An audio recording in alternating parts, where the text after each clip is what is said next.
Universal Beijing Resort is set to be the most expensive theme park resort ever, coming in at $6.5 billion. So now that the finishing line is in sight and we're just a few months from opening, let's look at the resort's construction progress in this huge update. Hi guys, Gio here for Independent Guides. Remember to hit the like button and subscribe to the channel.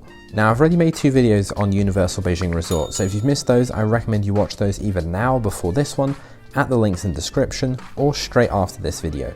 The first video covers the whole theme park, and the second video covers the Jurassic World adventure ride specifically, and those videos have a lot more concept art and photos, whereas this video is more about how far Universal is into turning those concepts into reality. As a quick 30-second recap, Universal Studios Beijing will be made up of 7 lands: Hollywood, Jurassic World Isla Nublar, WaterWorld, Kung Fu Panda Land of Awesomeness, the Wizarding World of Harry Potter, Transformers Metrobase, and Minion Land. So we'll be going area by area in this update.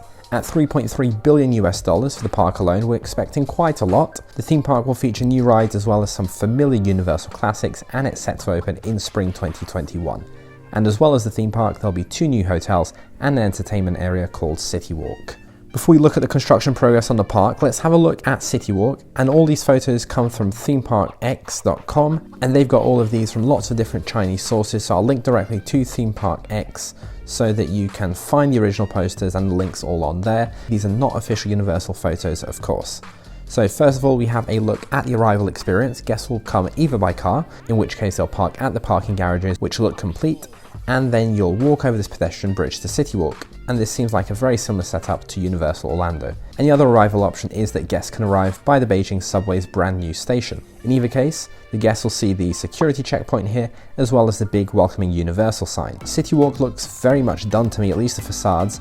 At this stage, most of the work is going to be inside the stores, inside the restaurants. So we can see CityWalk's ice cream shop called Cutie Cones, the cinema, which features IMAX, the Universal Studio store, which interestingly is right next to Swarovski, and then we have a whole row of restaurants, including the Cowfish, which is going to be cloned from Universal Orlando. Twosome Chocolate Emporium looks fantastic, and then when you reach the end of the CityWalk walkway, you'll see the big famous Universal globe, which will no doubt be a big photo op for everyone. Then we walk towards the park and the hotel as well. This is Universal Studios Grand Hotel. It's a similar concept to the Disneyland Hotel at Disneyland Paris, so guests can stay here right above the park turnstiles, and you can just roll out of bed straight into the park. If you're a day guest, however, you'll be walking through those archways. Here instead, we're just going to take a slight detour to the right, to the side, and this is where if you come by car or taxi directly to the Grand Hotel, you'll arrive here instead of those parking garages at CityWalk. We can see one of the hotel's fountains here, and we can see the other resort hotel, the Nuo Resort Hotel, is there in the background, and these two are very, very close to each other. And here's a look at that fountain from the front. And then finally we have a view from inside the Universal Studios Grand Hotel. First of all, here looking at CityWalk, you can make out where we started there on the top left. That's where we have the parking garage and the subway station. And then this is the view from the hotel into the park with Hollywood below, and you can just about make out Jurassic World and the Harry Potter section. But the lens that they've used here definitely compresses the picture, so it makes everything look closer than it really is. It's also interesting to see in the background all those residential buildings being built so close to the park. So with that in mind, let's start off with Hollywood, which seems to be in a really good place so far, and it looks like it's at a similar level of progress to CityWalk. The facades are all complete, as is the overhead canopy. We're definitely still missing the different shop, restaurant and attraction signs here for the most part, so that people know what they're walking into in these buildings. And then once you've walked down this Main Street area, the Hollywood facades open up left and right, and so the main attraction here is Lights, Camera, Action, which is an indoor special effects show with this beautiful Chinese theatre style entrance, and that looks complete from the outside. Moving clockwise around the lake, we have a look at Transformers Metrobase next. You can see the Decepticoaster track and the launch tunnel are complete. We have the huge Optimus Prime statue ready. This has been unwrapped, and this is the entrance to the Transformers 3D ride. Here it's called Battle for the Allsparks, and we can also see the other flat ride of the land, which is Bumblebee Boogie, and that is all coming together. The building is just having its finishing touches put to it as well. On to the next land, Kung Fu Panda Land of Awesomeness. This is a whole new original land, which is completely indoors.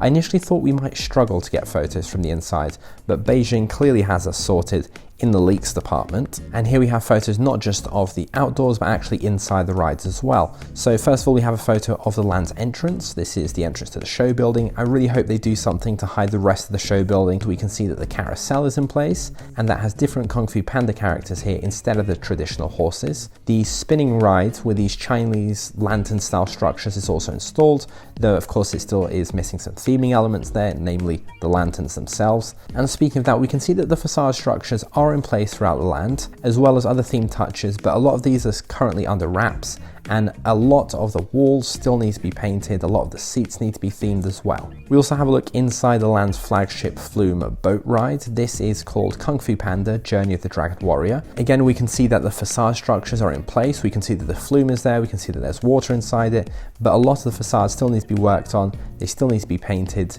In this next picture, we can see that a boat has just splashed down into the dome-like structure here. I suspect that this dome is going to have some kind of projection mapping screen all over the inside. And here's another photo, a tiny bit more of the ride.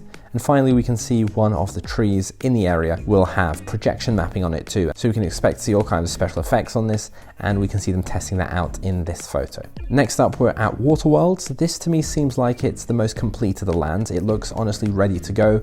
From the main WaterWorld attraction, that looks pretty much finished thematically. There's even videos of Universal testing the water cannons here. And here's a look at the restaurant in this area as well. Remember, this is the smallest land really in the park, so there hasn't been too much to do outside of these two main structures, but it looks ready to go. Now, time to land I'm most excited for. This is Jurassic World Isla Nublar. A big moment recently was when this land's sign was finally added to the entrance, as we can see in this photo. Again, Jurassic World Isla Nublar looks externally complete as far as the structures are concerned. The aviary dome is fully built, as we can see in the background of this photo here as well.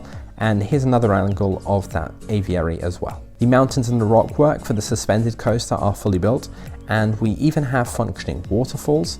And here we have a lower angle view of the track, and this shows us that this is a powered coaster. The powered ride system used here is designed by Mack, and this allows the ride cars to spin around horizontally.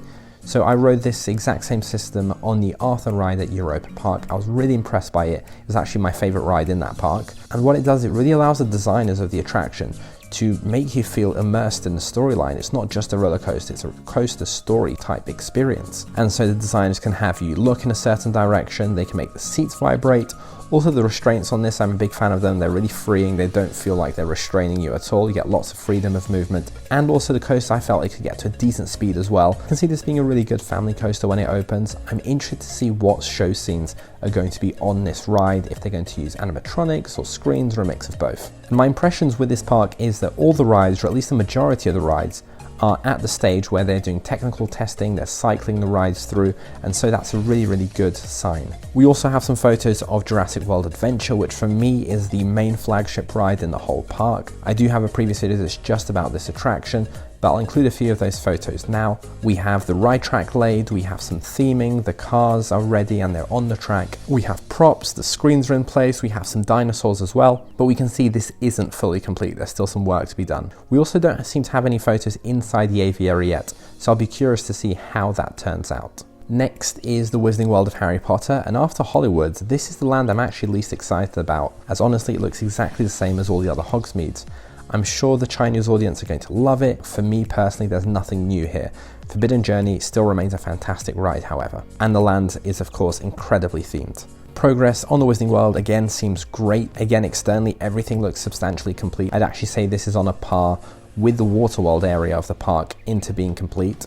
Universal even has the Hogwarts Express already in place.